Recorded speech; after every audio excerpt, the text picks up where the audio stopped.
Mirë se vini në Krakow.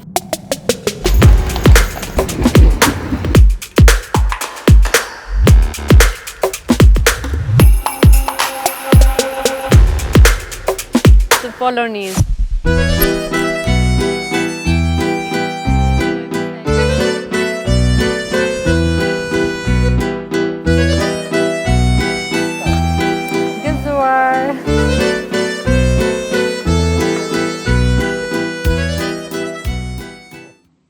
Jemi këtu në sheshin e Krakow, një nga qytetet e vjetra të Polonisë. Ka shumë turista. Në Krakow më jep pak përshtypjen pak si qyteti Wrocław, nëse e keni parë vlogët që mi bërë, mund të klikoni këtu sipër.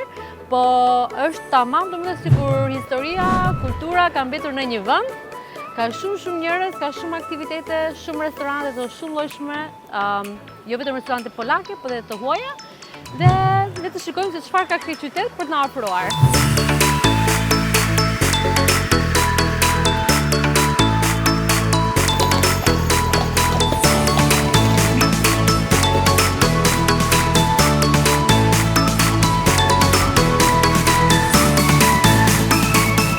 Nëse keni parë videon e Pragës, mund të bëni shëtitje rreth qytetit në zonat më turistike me këto karrocat me kuaj, dhe është goxha interesante.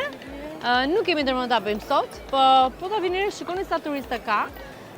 Dhe në krahasim me Wrocław shikoj më shumë turista dhe më pak polak, që nga një anë nuk është gjë e mirë, sepse kur je turist do që të vesh në vende që mbase nuk janë dhe aq të mbi populluara. Po më kujto pak Pragën, ku kishte aq shumë njerëz që kishin merak se mos na humbisnin fëmijët. Në këtë ndërtesën historike e kanë kthyer në një mini bazar dhe po të futesh brenda ke dyqane të ndryshme me gure të çmuar embër, me bijou, me gjëra suvenira e shumë të tjera me radhë. Krakow ka qenë një ndar kryeqytetet e Polonisë për 500 vite me radhë, pra nga viti 1138 deri në vitin 1596. Pak a shumë. Dhe tani normalisht kryeqyteti i Polonisë është Varshava, po të dyja mbahen si qytete shumë turistike. Nuk e di nëse ka të bëjë periudha që tani ka mbaruar shkolla, pra jemi në 4 korik, po kur ishim në Varshavë, në qytetin e vjetër, nuk pam aq shumë turista të huaj. Më shumë pam turista, po më shumë ishin dhe pse jo polak apo mbasi njerëz të tjerë nga Polonia që do të vizituan Varshavën. Dhe them drejtën, kjo më pëlqeu sepse ndiheshe pak unike, kishe vendin për veten tënde. Por dhe mund këtë rastisur se ishim mesjave, ishim gjatë kohës kur fëmijët ishin në shkollë, njerëzit ishin në punë. Po këtu normalisht ka shumë turista si në çdo vend tjetër turistik. Nuk është vend i rrezikshëm, pra siç ishim në Amsterdam kur sa zbritëm na thanë që kujdesni se ke nga ata që quhen pickpocket, që mund të vjedhin apo. Megjithatë, prapë do të jesh i sigurt kur udhëton, sepse nuk i dihet ndonjëherë edhe turistat vetë vjedhin, kështu që këshilla nëmër 1, kur udhëtoni, siguroni që çdo gjë, telefoni keni në dorë, parat i keni mundësisht në dorë ose në çantë përpara vetes, nuk keni futur në turma ku ka shumë njerëz sepse nuk i dihet, janë bërë ekspert. Gjithashtu nëse nuk e keni parë videon më përparshme që kemi postuar në kanalin e YouTube-it, në Krakow është një nga kështillat më të mëdha, më historike ku kanë jetuar mbret polak. Dhe ishte shumë e bukur, shumë e madhe, që ja rekomandoj të gjithëve ta shikoni videon se çfarë pamë këtë këshill, dhe ishte lirë për gjithë për të vajtur. Waffle Castle, dhe gjë që më pëlqeu më shumë ishte sepse legjenda thonë që kështjella është ndërtuar sipër një shpelle ku aty ka jetuar një dragon këtu vitin përpara dhe pastaj vendasit e kanë vrarë. Nuk e di sa besoni në dragoj, po ku kanë jetuar dinosaurë, pse jo, mbase dragojnë mund të kenë mbijetuar këtu e vite me radhë, para Big Bangut, si themi. Nga eksperienca ime, një nga bizneset më të këqija që mund të kesh në zona turistike është të kesh piktura, sepse normalisht bëhet më e vështirë për njerëzit i marrin me vete në valixhe, nëse kanë ardhur me avion apo pse edhe me trena. Dhe nëse është tip robe, është shumë e vështirë, mund të prishet datë dëmtimi, kështu që nëse keni biznes të vogël në vende turistike, nuk do rekomandoja piktura në asnjë lloj mënyre.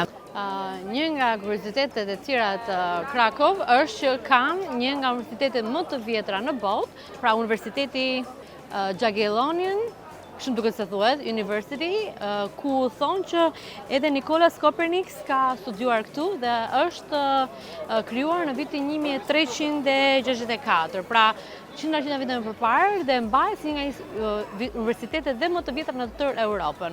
Një gjë karakteristike për Krakow është që ka një park të ngjashëm si në Wrocław, ku rrethohet nga qendra e qytetit. Pra po të shikoni në hartë, parku kalon në një mënyrë rrethore përreth qendrës së qytetit dhe normalisht ka vende për të luajtur, vende për ciklistat, për shëtitorët, piknik e me radhë. Një gjë që më ka bërë përshtypje është që shumë biznese këtu në Krakow nuk është se reklamohen me foto, me gjëra që kanë restorant, pra kanë ushqime, dhe nuk e di nëse nuk lejohet, ose po e kanë parë që sa vetë e bëjnë, ose thjesht nuk e mendojnë. Dhe po të mendosh, po të shikosh sa e zënë është kjo rrugë, është mirë që nëse ju keni një kebab apo keni një restorant, pse jo keni një ca foto të pjatave se si duken dhe çmimet që të jetë më lehtë për turistat për të marrë vendimmarrje që duan të pinë këtu apo jo, duan të hanë këtu apo jo. Dhe pse jo tabela me dritë ku njerëzit ta shikojnë që nga larg, pa kaluar fare në rrugë, që hey, siç thon aty që ka një për shembull hostel, ka një hostel pub, pse të keni shenja, tabela me dritë që dhe në errësirë apo në mëngjes njerëzit shikojnë dhe nga larg. Jam shumë e çuditur se sa turista paska sot tu.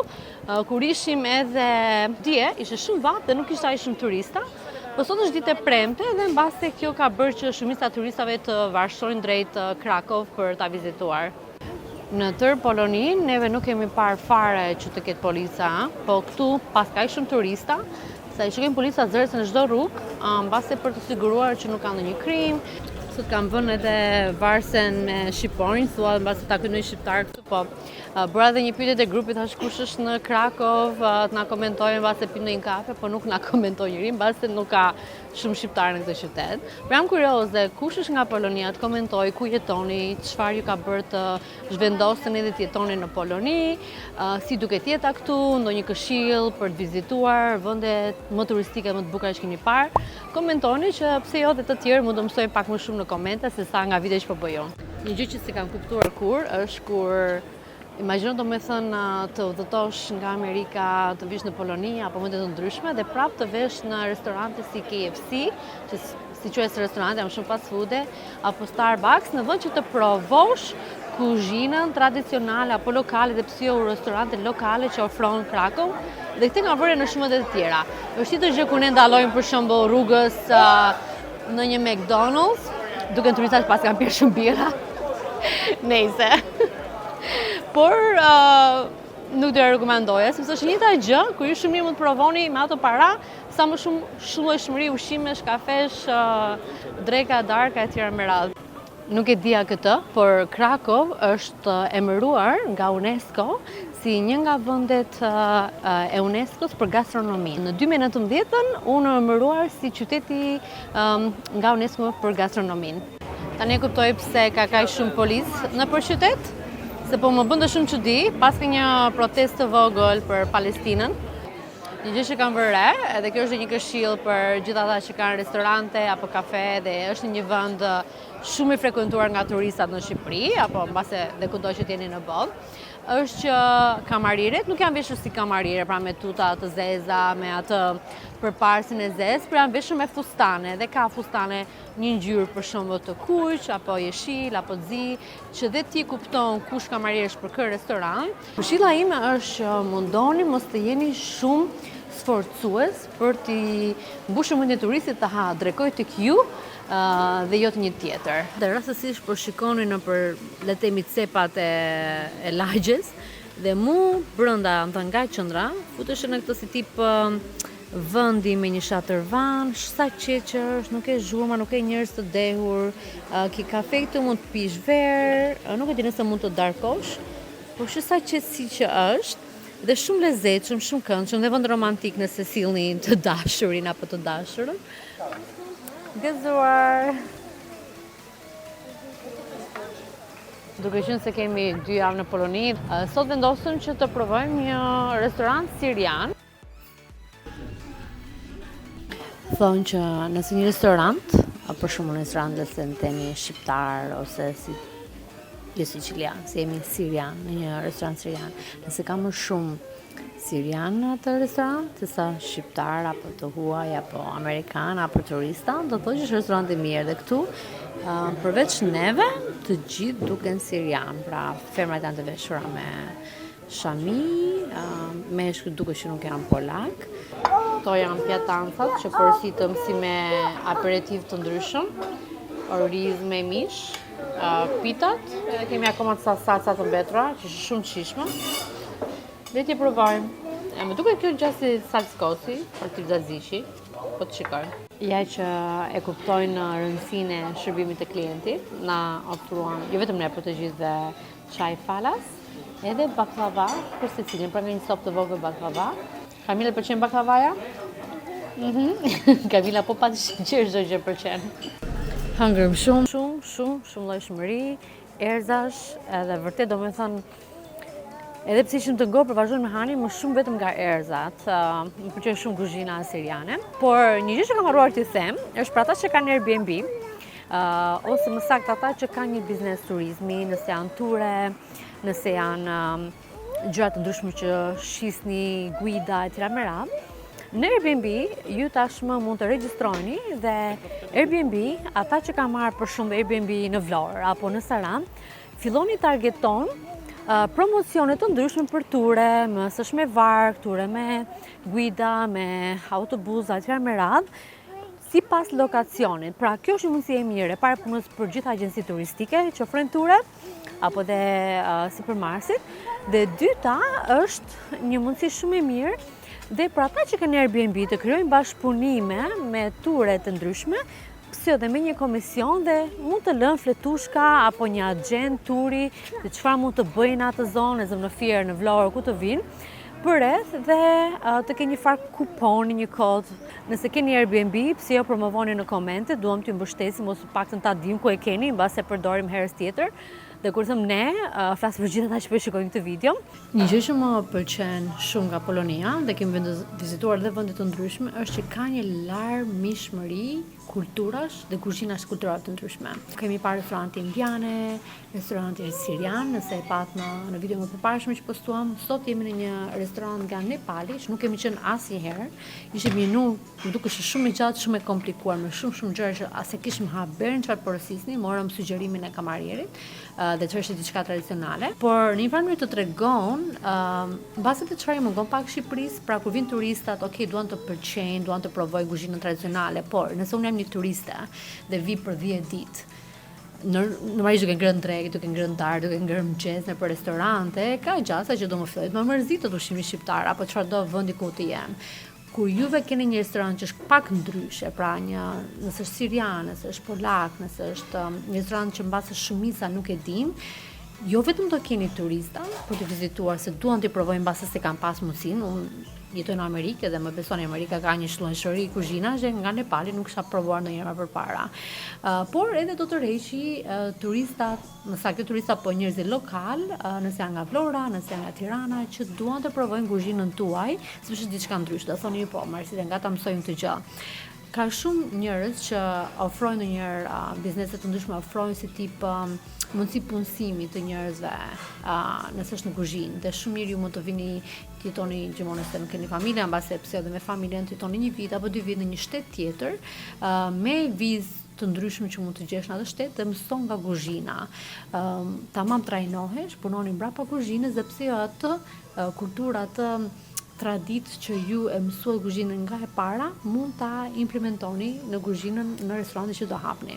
Jam kurioze të di nëse keni provuar kuzhinën e Nepalit apo të ndonjë restoranti apo kuzhinë që mbase nuk është aq e zakonshme në vendin ku jeni dhe çfarë përshtypje ju ka lënë, komentoni. Ja që e kuptojnë rëndësinë e shërbimit të klientit, na ofruan jo vetëm ne, por të gjithë dhe çaj falas, edhe baklava për secilin, pra nga një copë të vogël baklava me pak pistashio sipër. Kamila pëlqen baklavaja? Kamila po pat sheqer çdo gjë pëlqen. Kushdo që thotë që polakët vinë në Shqipëri sepse Shqipëria është shumë e lirë. Ja ku jam këtu përballë një agjencie turistike në Krakow, ku është një nga vendet më turistike në Poloni, gjithashtu bashkë me Varshavën, dhe po shikoj biletat në vende të ndryshme dhe sa kushtojnë, dhe po ja them tani se çfarë po shikoj përballë për në Shqipëri, për në Durrës për 8 ditë. Për të vajtur në Shqipëri për 8 ditë, tek Hotel Fafa One në Durrës, pra nuk është as në jugun që është supozohet pjesa më turistike, me gjitha përfshira është 3.457 zvote për person, që bie rreth $954 për person ose 900.000 lekë për person. Për 8 ditë, që të thënë drejtë më duket më lirë, me gjitha përfshirë që do thotë mëngjes drejt darkë, se edhe ne shqiptarë që paguajmë, por është në Durrës, madhomendja prandaj është kaq lirë. Por, po të shikoj në Montenegro është akoma më lirë, 2.335 zvote. Kemi pasaj edhe vende të tjera që janë nga 3.900, pa marrë janë vende si në Indi apo në Uzbekistan. Pra, nuk është vërtet më e lira, biles po të vëshre Budva është më e lirë, në ka shumë të tjera që është më e lirë se sa të vesh në Shqipëri. Dhe me që se jemi këtu nga, po shikoni të video, komentoni dhe nëse keni vizituar Poloninë më përpara, cili ka qenë vendi juaj preferuar.